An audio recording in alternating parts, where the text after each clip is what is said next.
아직 사업에 대한 이야기를 자세히 다루기에는 시기상조지만 많은 분들이 궁금해하셔서 준비해봤습니다. 저는 지금 회사를 다니면서 어느 사업에 투자 중입니다. 5천만 원의 금액을 투자했고 현재 5개월 만에 1,322만 원을 회수한 상태입니다. 지금도 월 최소 200에서 많으면 500만 원까지의 불로소득을 만들고 있습니다. 안녕하세요 여러분, 또누입니다. 저는 사업을 해본 적이 없습니다. 이번이 처음이에요. 그래서 사실 사업에 대한 이야기를 적극적으로 다루기에는 좀 부담스러운 것이 사실입니다. 그러나 그래도 많은 분들이 궁금해 하시는 만큼 어느 정도의 이야기는 정리를 해서 공유해 드리는 것이 좋을 것 같아서 이렇게 영상을 만들었습니다. 근데 이야기를 어떻게 정리해야 하지? 나는 사업에 크게 관여하는 것도 없는데 아는 것도 그렇게 많지도 않고 골머리를 앓는 와중에 생각을 해보니까 저는 사업을 하고 있는 것이 아니라 투자를 하고 있는 것이라는 것을 깨달았습니다. 저는 사업가가 아니라 투자자, 자본가라는 것이죠. 우선 자본주의에 대해서 간단하게 잠깐만 알아보도록 하겠습니다. 자본주의에는 직업은 크게 노동자, 사업가, 투자자로 나뉩니다. 노동자는 생산물에 시간과 노력을 100% 바치는 반면에 임금을 고작 30%만 돌려받습니다. 그리고 사업가와 투자자는 생산물에 바치는 시간이 10%에서 30%밖에 안 되는 반면에 노동자의 임금보다 높은 수준의 임금을 돌려받습니다. 그리고 사업가와 투자자는 생산력을 보유하고 있기 때문에 노동과 대가에 대한 만족도가 노동자에 비해 상당히 높습니다. 그러나 대다수의 사람들은 노동자에 해당될 것입니다. 하지만 다행인 것은 이 자본주의 직업은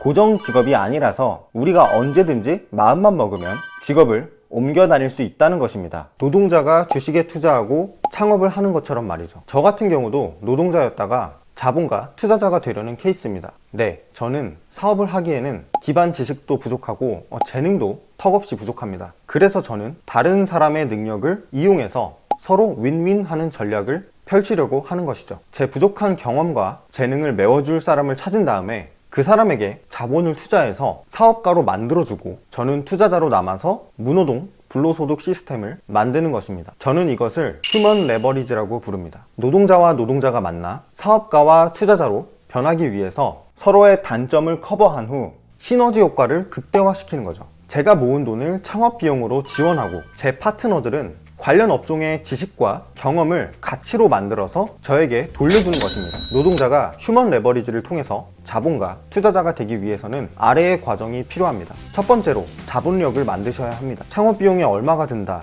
이렇게 딱 기준을 정할 수는 없지만 적어도 창업에 투자자로 뛰어들려면 1억 원 이상의 현금을 가지고 계셔야 됩니다. 지금 여러분이 아끼고 투자하는 돈들이 나중에 자본가가 되기 위한 밑거름이 될 수 있기 때문에 최대한 시간을 효율적으로 활용해서 열심히 굴리셔야 합니다. 두 번째로 적임자를 찾으세요.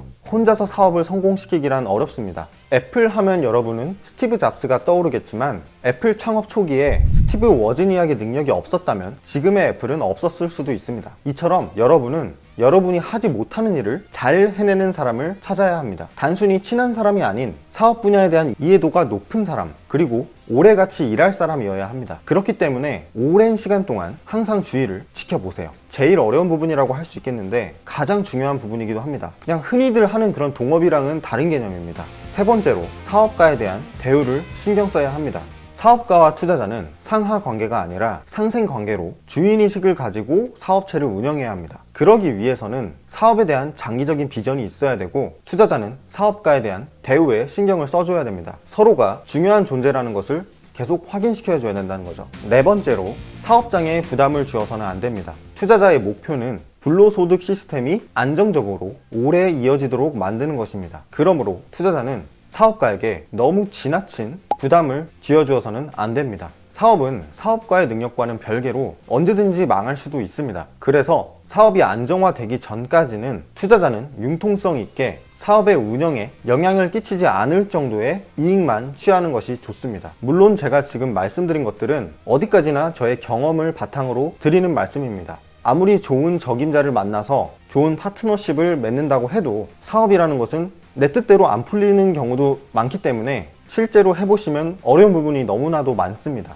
그렇지만 결국 비즈니스라는 것은 사람과 사람이 하는 거잖아요. 그렇기 때문에 저는 인간관계가 제일 중요하다고 생각합니다. 우리는 선택할 수 있습니다. 현대사회는 노동자도 언제든지 투자자로, 자본가로 합류하기가 쉽습니다. 주식 투자든 어떠한 투자를 활용해서든 우리는 언제든지 투자자, 자본가가 될 수 있는 기회가 있다는 거죠. 도대체 그럼 어떤 사업을 하라는 거냐라고 하면 저는 말씀드리기는 어려워요. 제가 하는 사업을 여러분이 똑같이 한다고 성공할 수는 없는 거니까요. 아직 사업가로 크게 성공한 사람도 아닌데 제가 이렇게 해라 저렇게 해라 이렇게 얘기할 수는 없는 거니까요. 저도 아직 그렇게 오래 안 됐습니다. 고작 반년 좀 넘었어요. 물론 저도 장기적인 비전이 있어요. 더 말씀드리고 싶어도 말씀 못 드리는 이유는 계속해서 지금 탐구하고 있기 때문이죠. 어느 정도 생각이 정리된 후에 여러분들과 공유하는 것이 좋을 것 같아서 좀 조심스러운 부분이 있으니까 이해해 주시길 바랍니다. 그래도 오늘 영상 도움이 되셨으면 좋겠고요. 저는 다음 영상에서 또 찾아뵙도록 하겠습니다. 감사합니다.